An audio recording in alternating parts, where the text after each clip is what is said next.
오늘 본문은 마태복음 9장 9절에서 13절까지의 말씀으로 자격 없는 자를 부르신 주님이라는 제목으로 같이 말씀을 나누도록 하겠습니다. 우리가 인터넷 쇼핑 많이 하시죠? 인터넷 쇼핑 많이 하시고 우리 배달 어플 같은 것도 많이 이용하지 않습니까? 그런데 저도 인터넷 쇼핑을 가끔 하다 보면 이제 결제를 하기 직전에 꼭 확인해야 되는 게 있습니다. 이 인터넷 쇼핑 물건을 보다가 마지막 결제를 하기 전에 꼭 확인하고 결제해야 되는 게 있습니다. 그 확인해야 되는 게 뭔지 아십니까? 리뷰. 저는 리뷰입니다. 리뷰를 보고 후기를 보고 그걸 봐야만 이걸 살지 말지를 마지막에 결정을 합니다. 그걸 보지 않으면 저도 이상한 물건을 많이 받아본 적이 있다 보니까 이제 후기나 리뷰를 꼭 보고 구매를 하는 편입니다. 그래서 그걸 보면은 이 물건을 진짜 써본 사람이 이거는 좋다, 이거는 안 좋다 이렇게 결정을 해서 거기에 올려주지 않습니까? 그걸 보고 구매하면 이제 실패가 없는 경우를 참 많이 보게 됩니다. 저는 요 며칠 전에 그런 생각을 해봤습니다. 이게 이 후기가 그리스도인들의 모습이 아닐까라는 생각을 해봤습니다. 뭐냐면 우리가 예수님을 믿는 자들이 살아가는 삶이 후기라고 생각을 한다면 이 후기를 보면서 사람들이 나는 예수 믿어야겠다, 나는 예수 믿지 말아야겠다 라고 말할 수 있는 그 예수 그리스도의 후기가 우리 아닐까라는 생각을 해보게 됩니다. 여러분은 몇 점 정도 되십니까?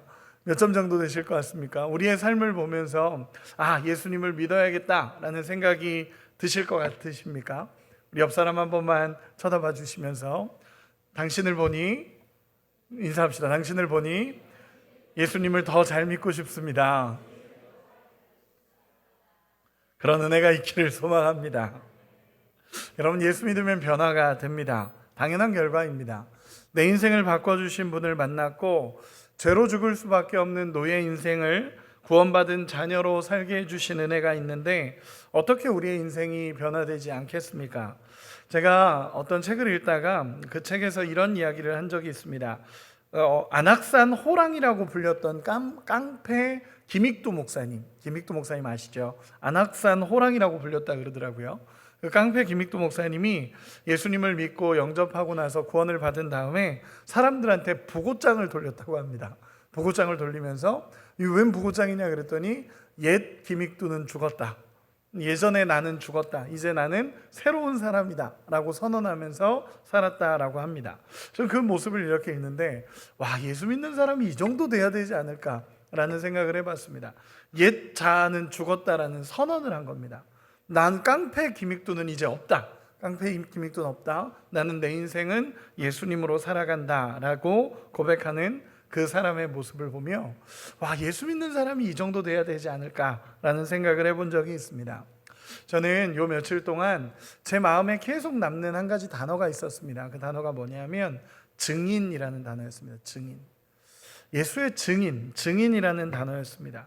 이 증인이라는 단어를 계속 묵상하며 기도하는데 오늘 본문 말씀이 떠올랐고, 그래서 오늘 말씀을 통해서 이 증인됨에 대한 이야기를 같이 말씀으로 나누고 싶습니다. 여러분, 오늘 본문은 마태복음 9장에 나타난 이 본문은 세리였던 마태를 부르시는 장면으로 나타나게 됩니다. 세리로 살았던 마태를 예수님께서 불러주셨다라는 것입니다.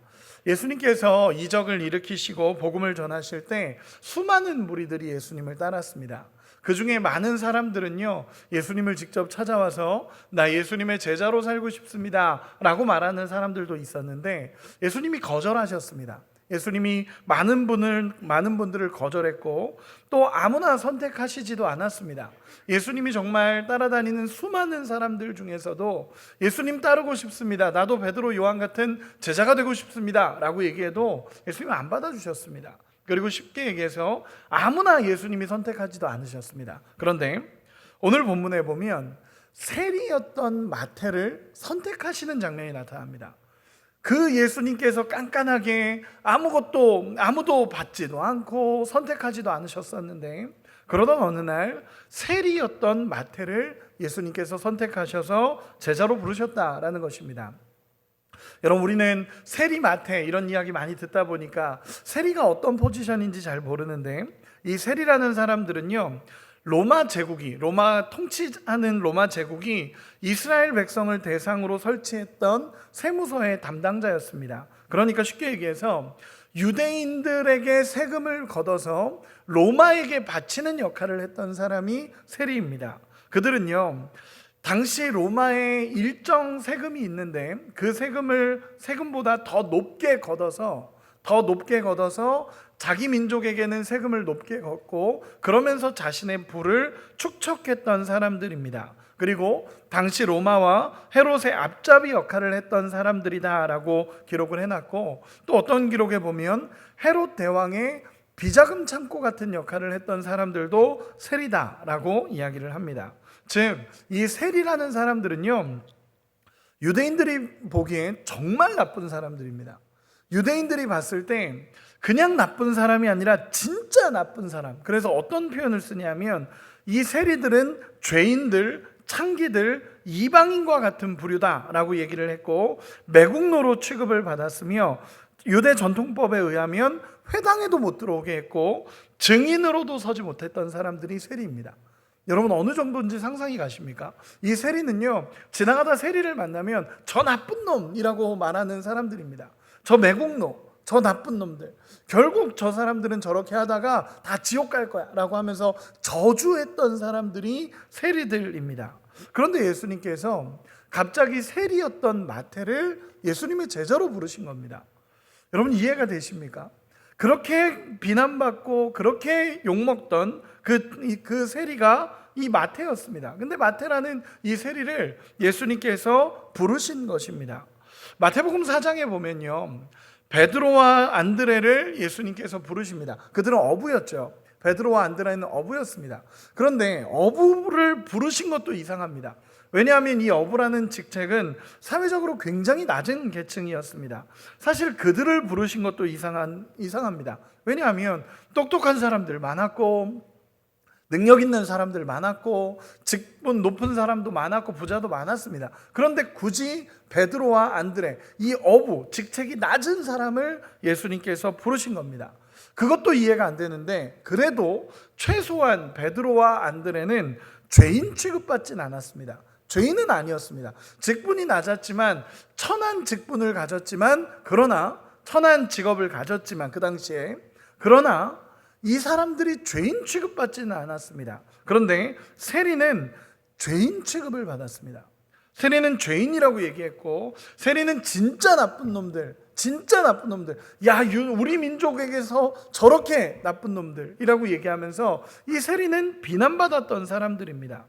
여러분, 예수님이 세리를 부르신 것만으로도 욕먹을 수밖에 없는 상황이고, 예수님이 세리를 부르신 것만으로도 비난받을 수밖에 없는 상황이 이 상황입니다. 제자를 보면 스승을 안다 그러지 않습니까? 그 제자가 세리다 그러면 예수님은 비난받을 수밖에 없는 상황인 것입니다. 스승의 권위를 떨어뜨리는 것만이 문제가 아니라 진짜 비난받는 상황이 된다라는 것입니다. 저는 오늘 본문을 보면서 참 재밌는 것은 뭐냐면, 오늘 본문이 마태복음이라는 것입니다. 마태복음.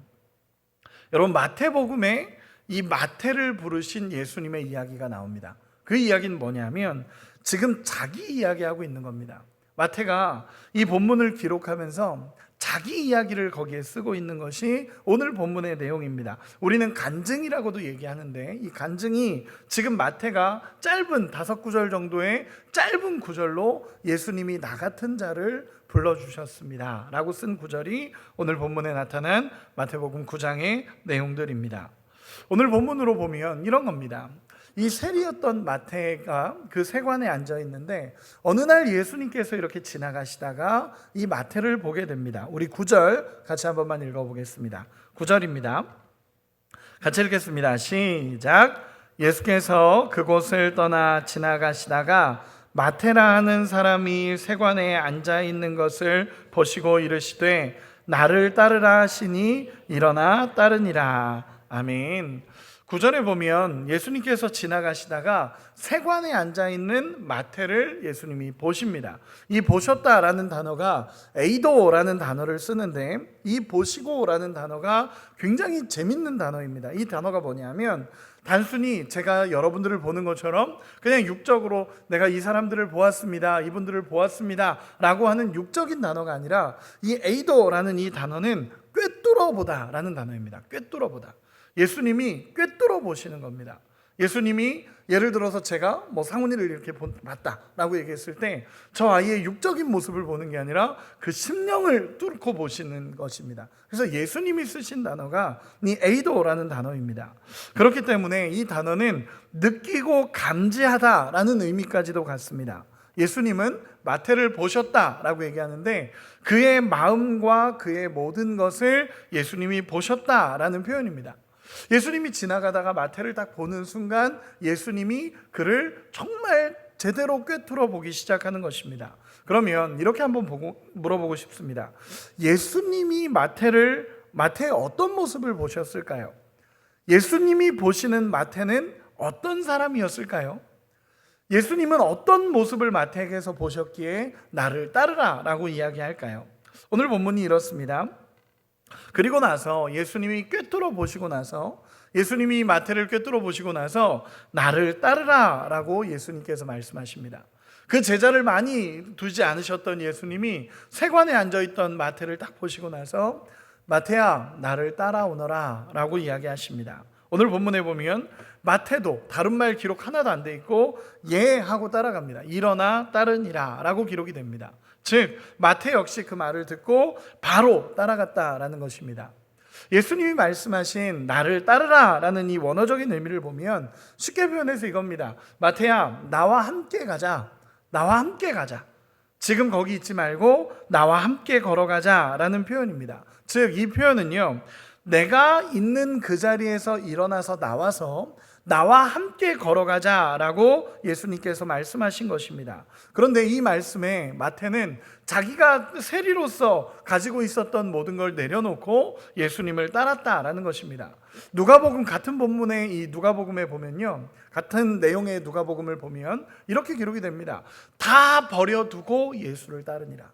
예수님의 이 한마디입니다. 나를 따르라 라는 이 한마디에 다 버려두고 예수를 따랐다라는 것입니다. 여러분 어떻게 이런 결단이 가능합니까? 저는 오늘 본문을 묵상을 하는데 어떻게 이런 일이 가능할까? 예수님이 갑자기 세리로서 평생을 세리로 살았습니다. 세리로 살았다라는 것은요, 어쩌면 유대 민족을 배신했고 그리고 재물을 쫓아 정말 내가 이렇게 살아가겠다라고 결단하고 살아가는 사람들이 세리입니다. 매일매일 사람들이 자기를 비난해도 난 이렇게 살아갈 거야 라고 결단하고 살아갔던 사람들이 세리입니다. 그런데 예수님의 한마디에 나를 따르라 라는 예수님의 한마디에 일어나 따르니라, 다른 본문에 보면 다 버려두고 예수를 따르니라 라고 기록하고 있습니다. 여러분 물론 예수님의 말씀이 굉장히 능력이 있고 힘이 있어서 나를 따라오너라 라는 이 한마디에 영적으로 엄청난 은혜를 받고 내가 따라가겠습니다 라고 결단해서 따라갔을 수도 있습니다. 물론 그럴 수도 있습니다. 그러나 이것은 지극히 정말 어쩌면 일어날 수밖에 없는 일인 거고, 진짜 우리가 나를 따라오너라, 예수님이 예를 들어서 나를 따라오너라 라고 얘기하면 뭔가 마음의 결단이 있어야 예수를 따라갈 수 있다는 것입니다. 저는 오늘 본문 묵상하면서 예수님이 만약에 제가 예수님을 처음 만난 상황에 예수님이 나를 따르라 라고 얘기했을 때 저라면 예수님 잠깐만 기도해보고 따라가겠습니다. 3일만 제게 주십시오 이랬을 것 같습니다. 3일만 제가 기도해보고 따라가겠습니다 라고 했을지도 모릅니다. 그런데 이 마태는 그냥 그 자리에서 일어나 예수를 따르니라 라고 이야기합니다. 여러분 그렇다면 마태가 예수님을 따라갈 수밖에 없었던 무언가가 있었을 거라는 것입니다. 그냥 예수님이 능력이니까 나를 따라오너라 라고 얘기했더니 세리였던, 평생 세리로 살았던 이 사람이 그냥 내가 따라가겠습니다 라고 결단한 것이 아니라 무언가 예수님과의 접점이 있었을 거고 어떤 상황이 있었기 때문에 마태가 예수님을 따랐을 거다라는 것입니다. 여러분, 그 상황이 뭘까요?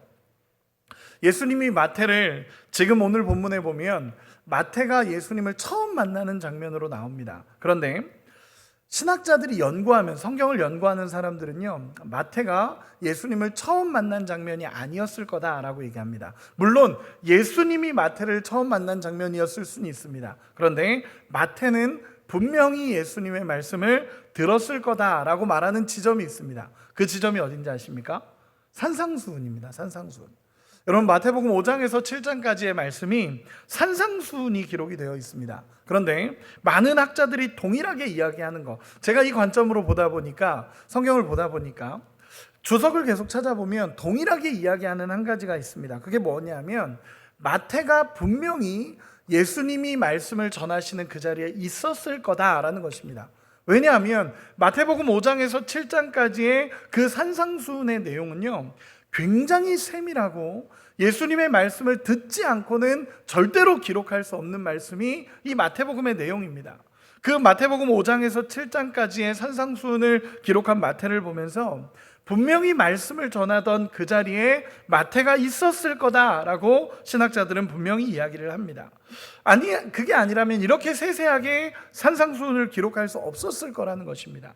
즉 뭐냐면 마태가 멀리서라도 사람들 사이에 섞여서 그 산상수훈의 말씀을 마태는 들었을 것입니다. 여러분, 산상수훈의 말씀을 혹시 기억하고 계십니까? 제가 몇 가지만 이야기해 보겠습니다. 산상수훈의 시작은 이렇습니다. 심령이 가난한 자는 복이 있나니, 심령이 가난한 자는 복이 있나니, 마음이 청결하고 의를 위하여 박해를 받는 자가 복이 있다라는 예수님의 선언들이 계속적으로 나오기 시작합니다. 여러분, 세리라는 이 직분은, 또 마태가 세리라는 것을 선택할 때 가장 중요하게 여길 수밖에 없는 게 있습니다. 그게 뭐냐면 재물입니다. 재물입니다. 여러분, 세리는 똑똑한 사람들이고 그 당시 부유한 계층에서 이 세리를 선발했었습니다. 그런데 이 세리가 되면서 그들이 제일 원할 수밖에 없었던 건 재물입니다.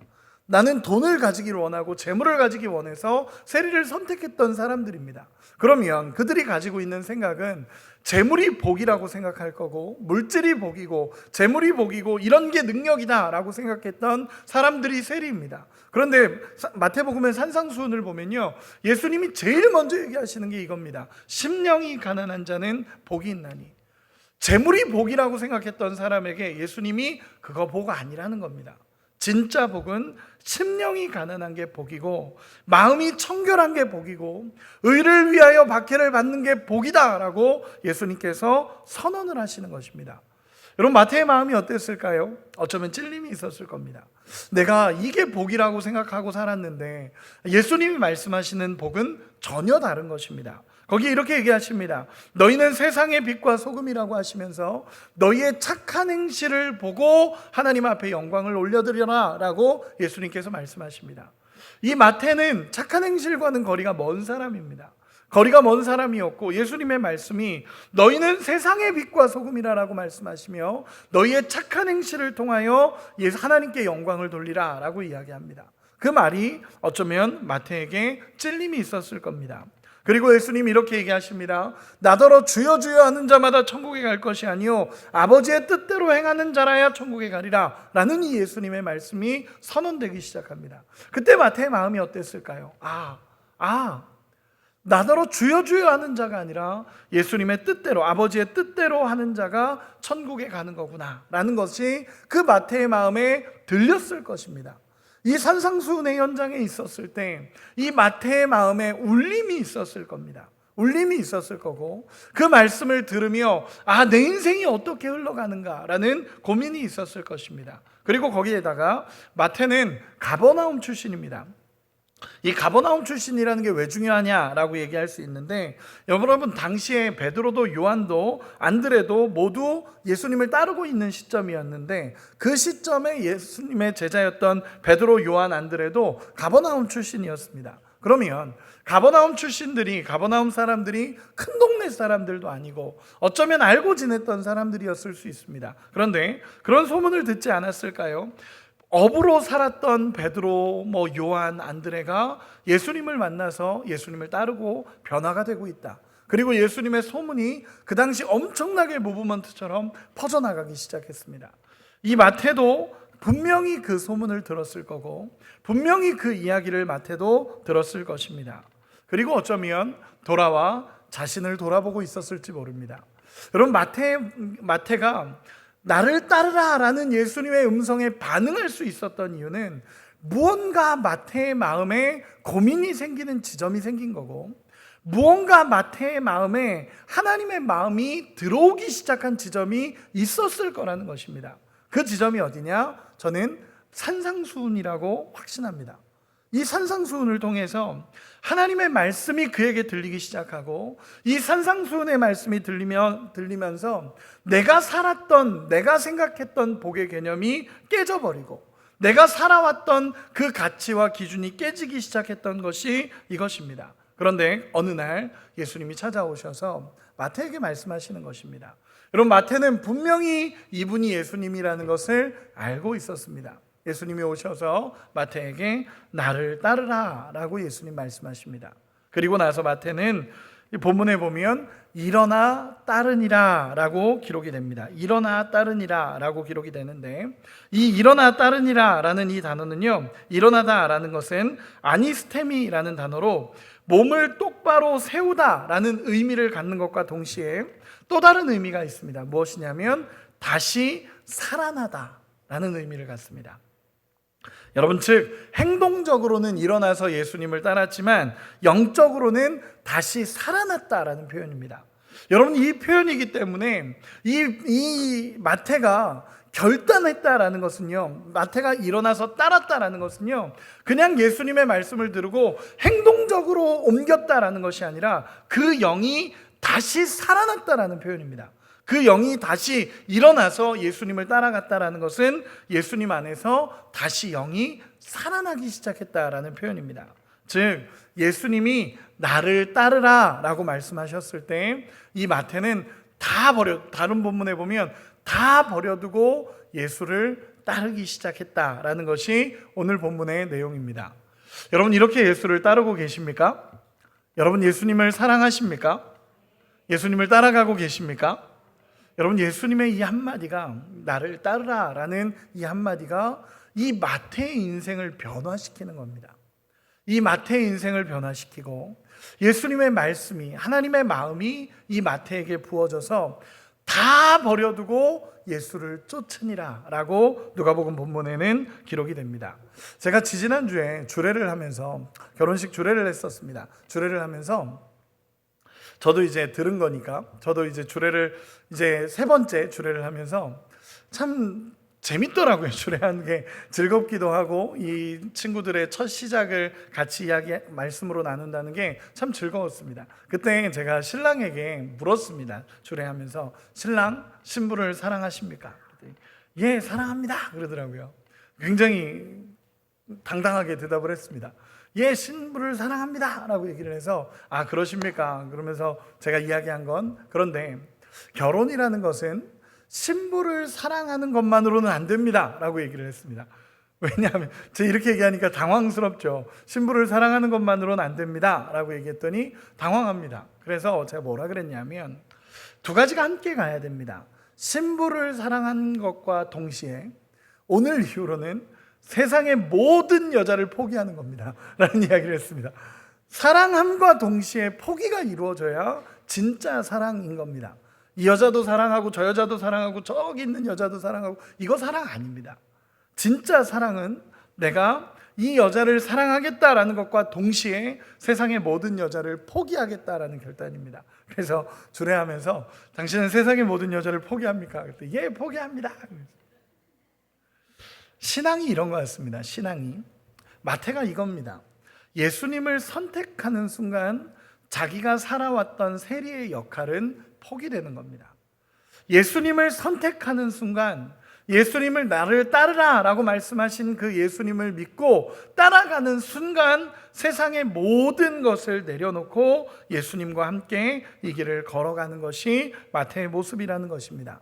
사실 마태복음에서의 이 내용은 마태는 자신의 이야기를 굉장히 짧게 기록을 했습니다. 더 뭐 이야기할 것이 없을 정도로 그냥 이렇게 나를 따르라라고 얘기하셔서 예수님을 따랐습니다. 이게 끝입니다. 그런데 이 안에 있는 내용은 굉장히 심오합니다. 왜냐하면 회계장부를 기록하던 세리를 불러서 하나님의 말씀을 기록하는 자로 예수님은 바꾸셨기 때문에 그렇습니다. 그리고 나서 10절에 보면 예수님께서 마태의 집에서 식사하시는 장면으로 옮겨집니다. 우리 10절 같이 한 번만 읽어보겠습니다. 10절입니다. 시작. 예수께서 세리와 죄인들이 와서 그의 제자들과 함께 앉았더니, 아멘. 예수님과 제자들이 함께 모여서, 그리고 여기 본문에 보면 참 재밌는 건 많은 세리와 죄인들이 와서 예수와 그의 제자와 함께 있더라라고 얘기합니다. 얼마나 행복한 자리겠습니까? 제자들 그리고 많은 세리들, 죄인들이 와서 예수님과 제자들과 함께 식사했다라고 이야기하고 있습니다. 여러분, 마태가 다 초대하지 않았을까요? 마태가 다 초대했을 겁니다. 많은 세리들을 초대했고요, 많은 친구들을 초대했고, 여기도 기록이 되지만 수많은 죄인들을 초대했습니다. 그리고 마태가 예수님과 함께 잔치를 벌이고 있습니다. 레슬리 플리 목사님이라는 분은 이 잔치를 보면서 이 잔치의 의미를 세 가지로 기록을 했습니다. 제가 읽어드리겠습니다. 첫 번째 잔치는 축하의 의미다. 이 잔치는 축하의 의미다 라고 기록을 했습니다. 새로운 삶을 출발하고 예수와 함께 출발하는 축하의 의미의 잔치다 라고 기록을 하고, 두 번째는 작별의 의미다. 이제는 그리스도를 위해 세상과 작별하는 잔치가 이 잔치다라는 것입니다. 그리고 세 번째는 증언의 의미다. 이 잔치는 용서하시고 용납하시는 주님을 수많은 죄인과 세리들에게 증언하는 의미를 갖는다라고 기록을 했습니다. 여러분, 쉽게 얘기해서 이겁니다. 마태가 나와 같은 죄인을 용납하시고 사랑해 주신 예수님의 은혜가 너무 고마워서 자기 친구들 다 부른 겁니다. 다 친구들 불러서 세리들, 수많은 세리들 부르고 수많은 죄인들 불러서 함께 식사하는 자리를 만든 것이 이 마태의 역할이었습니다. 여러분, 마태가 어떤 마음으로 이 세리와 죄인들을 불렀을까요? 그들도 동일한 은혜로 위로를 경험하기를 원하지 않았을까요? 나를 용납해 주신 예수님을 경험하면서 그 은혜를 경험하고 나서 수많은 세리 친구들을 부르고 수많은 죄인들을 부르면서 너희도 예수님 안에서 다시 회복되고 변화되기를 원한다라는 의미로 잔치를 벌였을 것입니다. 즉, 우리 기도에서도 했지만 생명을 얻으니까 생명을 흘려보내는 자가 된 것이 마태의 모습입니다. 예수님 안에서 생명을 얻고 나니까 생명을 흘려보내고 싶은 겁니다. 그래서 자기 친구들 초대하고 수많은 죄인들 다 모아서 같이 식사하는 자리를 만들어냅니다. 참 이 말씀이 은혜가 되는 이유는 예수님이 그 현장에서 수많은 세리와 수많은 죄인들과 함께 식사 나눴다라는 이 자리가 참 은혜가 됩니다. 그런데 우리의 시선으로 보면 예수님이 세리와 죄인들과 식사하는 게 너무너무 행복해 보이고 너무너무 즐거워 보이고 그 자리가 축하하는 자리고 증언하는 자리이지만, 사실 이 식사의 자리를 유대인들이, 사람들이 보기에는 굉장히 문제인 장면이 이 식사의 자리입니다. 유대인들의 율법 중에 많은 부분이 음식의 문제입니다. 음식의 문제를 이야기할 때 세 가지를 이야기합니다. 첫째는 먹어도 되는 음식이냐, 둘째는 정결한 그릇으로 먹고 있냐, 세 번째는 함께 식사하는 사람이 누구냐라는 이 세 가지를 유대인들은 늘 따졌습니다. 그럼 물어보고 싶습니다. 여러분, 세리는 함께 식사해도 되는 사람입니까? 유대인들이 보기에 함께 식사해도 될까요? 절대 아닙니다. 절대 아닙니다. 세리와는 먹으면 절대로 안 되는 사람들입니다. 그렇기에 바리새인들이 와서 막 따지기 시작합니다. 당신의 선생은 왜 세리와 죄인들과 식사하느냐? 당신의 선생이라고 말하는 사람들은 왜 예수라고 말하는 사람은 세리와 죄인과 식사하고 있냐? 그러면서 막 따지기 시작합니다. 그들이 생각하기에 예수님은 세리와 죄인들과 함께하고 있는 이 모습이 너무 마음에 들지 않는 겁니다. 그러면서 하나님과 함께하고 있다라고 말하고 있으니까, 자기들이 믿는 하나님은 그렇지 않으니까 예수님을 비난하고 예수님을 욕하고 예수님을 어떻게든 무너뜨리려고 하는 게 바리새인들의 모습입니다. 우리 11절 같이 한번 읽어보겠습니다. 11절입니다. 시작. 바리새인들이 보고 그의 제자들에게 이르되 어찌하여 너희 선생은 세리와 죄인들과 함께 잡수시느냐. 아멘. 이렇게 이야기하는 것입니다. 바리새인들이 막 와서 따져 묻기 시작합니다. 야, 당신들은 왜 세리와 죄인들과 식사하냐? 그 사람 나쁜 사람이다. 그 사람 함께 식사하면 안 되는 사람인 거 왜 모르냐? 너희 그 죄인들과 왜 식사하냐? 너희 선생 예수라는 사람은 왜 죄인들과 식사하냐? 그러면서 막 따지기 시작합니다. 그때 예수님께서 정말 중요한 말씀을 하십니다. 우리 12절 13절 같이 한번 읽겠습니다. 12절 13절입니다. 시작. 예수께서 들으시고 이르시되 건강한 자에게는 의사가 쓸데없고 병든 자에게라야 쓸데 있느니라. 너희는 가서 내가 긍휼을 원하고 제사를 원하지 아니하노라 하신 뜻이 무엇인지 배우라. 나는 의인을 부르러 온 것이 아니요 죄인을 부르러 왔노라 하시니라. 아멘. 예수님께서 이렇게 이야기하십니다. 나는 긍휼을 원한다 라는 표현을 쓰십니다. 여러분, 긍휼이라는 단어는요, 그 원어적으로 보면 엘레오스라는 단어인데 구약에 우리가 잘 아는 단어 헤세드와 같은 단어를 가집니다. 즉 뭐냐면 하나님의 철저한 사랑과 보살피심, 하나님의 그 품으심을 의미하는 단어가 이 긍휼하심이다라는 것입니다. 예수님은 우리를 긍휼하게 여기신다라는 것입니다. 예수님이 이 땅에 오셔서 예수님이 우리를 긍휼하게 여기신다라는 표현이 여기서 나오는 것입니다. 병든 자에게 의원이 필요 없다라고 병든 자에게 의원이 필요하다라고 말씀하시는 것처럼 우리의 병든 마음들, 모습들을 긍휼하게 여기신다라는 표현이 이 표현입니다. 여러분, 우리가 예수님 앞에 나아갈 수 있는 이유는 이 긍휼함이 예수님에게 있기 때문입니다. 이 긍휼함이 우리가 예수님 앞에 나아갈 수 있는 근거고, 예수님이 우리를 사랑하시고 우리를 품으시기 때문에 이 긍휼함 때문에 우리는 예수님 앞에 나아갈 수 있다는 것입니다. 이 긍휼함 때문에 마태도 예수님을 따라갈 수 있는 것입니다.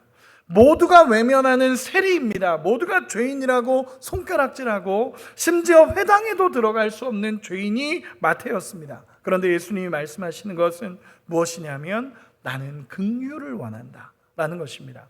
그들을 사랑하고 품고 그들을 보살피고 철저한 사랑으로 그를 안고 있다라고 말씀하시는 것이 예수님의 긍휼함입니다. 여러분, 우리 같은 죄인이 예수님 앞에 나갈 수 있는 이유는 예수님이 긍휼하시기 때문입니다. 여러분, 믿으십니까?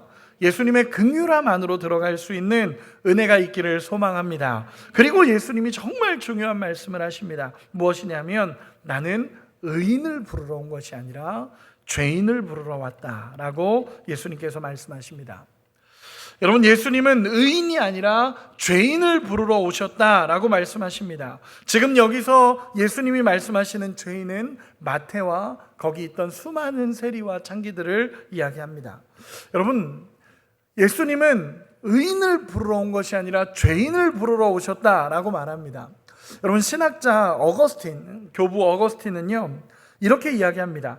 두 종류의 사람이 존재한다. 우리에겐 두 종류의 사람이 존재한다라고 얘기하고, 자기를 의인이라고 아는 죄인과 자기를 죄인으로 인정하는 죄인이 있다라고 얘기하는 것입니다. 여러분, 둘 다 똑같습니다. 모두가 죄인이라는 것입니다. 모두가 죄인인데 어떤 사람은 내가 의인이라고 생각하고 있는 죄인이 있고 어떤 사람은 내가 죄인입니다라고 인정하는 죄인이 있다라는 것입니다. 오늘 예수님의 말씀은요, 나는 의인을 부르러 온 것이 아니라 죄인을 부르러 왔다라는 이 예수님의 음성은요, 사실 거기 있는 모두에게 해당하는 말씀입니다. 모두가 죄인이니까 거기 있는 모두에게 해당하는 말씀입니다. 그러나 조금 더 나아가서 나의 죄인됨을 인정하고 주님의 도우심 없이 살아갈 수밖에 없는, 도우심 없이는 살아갈 수 없는 존재라는 것을 인정하는 죄인을 위해서 예수께서 오셨다라고 말씀하시는 것입니다. 여러분, 이 말씀이 은혜가 되지 않습니까? 저는 이 말씀이 너무 은혜가 됐습니다. 오늘 말씀을 묵상하면서 이 말씀, 나는 의인을 부르러 온 게 아니라 죄인을 부르러 왔다라고 말씀하시는 이 말씀이 너무 큰 은혜가 됩니다. 예수님은 정말 내가 죄인임을 인정하고 예수님 없이는 살 수 없습니다 라고 고백하는 그 사람을 위해서 예수님이 이 땅에 오셨다라고 말씀해 주시는 것입니다. 의인이 아닙니다. 죄인을 부르러 예수님은 오셨습니다. 여러분, 죄인임을 인정하십니까? 인정하십니까? 우리 옆 사람에게 보면서 축복합시다. 당신은 예수님이 필요한 죄인입니다. 이것이 마음에 인정이 될 때 진짜 예수님의 은혜가 우리 가운데 흘러온다라는 것입니다. 저는 중학교 시절에 예수님을 만났습니다. 그 어린 시간에 예수님을 경험하고 나서, 그 예수님을 만나고 나서 제일 먼저 했던 게 회개였습니다. 나의 죄인됨이 인정이 되고, 그때 처음으로 하나님 앞에 회개하고 하나님 앞에 울며 하나님 앞에 모든 것을 쏟아낸 이 죄인을 용서해 달라고 고백했던 시간들이 참 많이 생각이 납니다. 그 시간 이후에도 우리 주님의 마음을 힘들게 했던 시간들이 많았습니다. 그런데 그때마다 하나님 앞에 회개하고 이 죄인됨을 인정할 때마다 우리 주님이 찾아오셔서 나는 의인을 부르러 온 것이 아니라 죄인을 부르러 왔다 라고 말씀하시며 긍휼로 안아주시는 우리 주님을 경험한 인생입니다. 여러분, 인생의 가장 큰 축복이 뭔지 아십니까?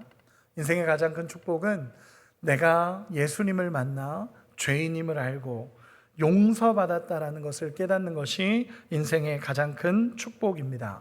예수님이 우리를 부르셨고 용서하시고 제자로 삼아주셔서 우리의 인생을 이끌어가고 계신다라는 그 확신과 그 은혜가 우리 가운데 경험되기를 간절히 소망합니다. 말씀의 결론을 맺겠습니다. 여러분, 오늘 본문을 기록한 마태가 말씀을 통해서 정말 이야기하고 싶은 게 뭘까요?